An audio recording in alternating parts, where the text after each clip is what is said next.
La Clusaz, une station de ski huppée dans les Alpes du Nord. C'est ici que nous retrouvons le paparazzi le plus célèbre de sa génération, Jean-Claude Elfassi.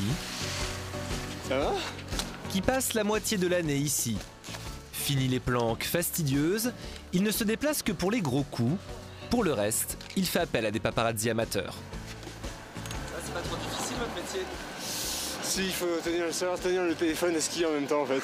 C'est dur.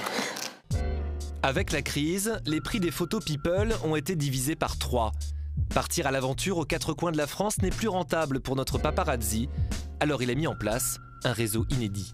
J'utilise des disciples, c'est-à-dire des gens qui viennent sur mon blog et qui me contactent et qui me demandent de travailler pour moi. Ils peuvent être flics, fonctionnaires, ils peuvent être je sais pas moi, gardiens. Puis comme ils sont disséminés partout en France, même dans les endroits les plus reculés, il m'arrive très souvent de faire appel à eux et je leur donne des informations, ce qui permet de traiter ces informations rapidement à un temps record et pour un moindre coût.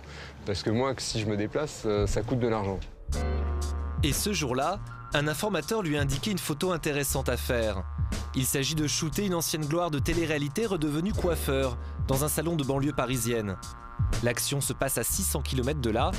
Ce n'est pas un problème pour notre paparazzi professionnel qui téléphone immédiatement à un de ses disciples, comme il les appelle. Alors voilà comment il va falloir que tu agisses. Donc tu vas rentrer dans sa boutique, tu vas te présenter comme étant un client, n'importe, pour prendre un rendez-vous. Tu repères l'endroit où il est en espérant qu'il est en train de faire son petit shampoing. Et puis discrètement, tu prends ton téléphone portable et comme si tu balançais un SMS ou comme si tu répondais à un appel, tu photographies l'animal en train de faire son petit shampoing. Normalement, ça devrait te prendre 5 minutes et ça peut être amusant pour la presse people. Au bout du téléphone, Lionel, 40 ans. Pour ne pas lui faire louper son coup, nous le suivons en caméra cachée dans le centre commercial indiqué par Jean-Claude Elfassi. Il se fait passer pour un client du salon de coiffure. Sa proie est au niveau des bacs à shampoing. Quelques minutes plus tard, la photo est dans la boîte. Cela fait maintenant 4 mois que ce cadre commercial, actuellement en recherche d'emploi, s'amuse à jouer les paparazzis. En 3-4 mois, vous avez réussi à récupérer combien d'argent avec ces photos? À peine 1000 €. D'accord. Donc c'est pas forcément très rentable? Du tout, du tout.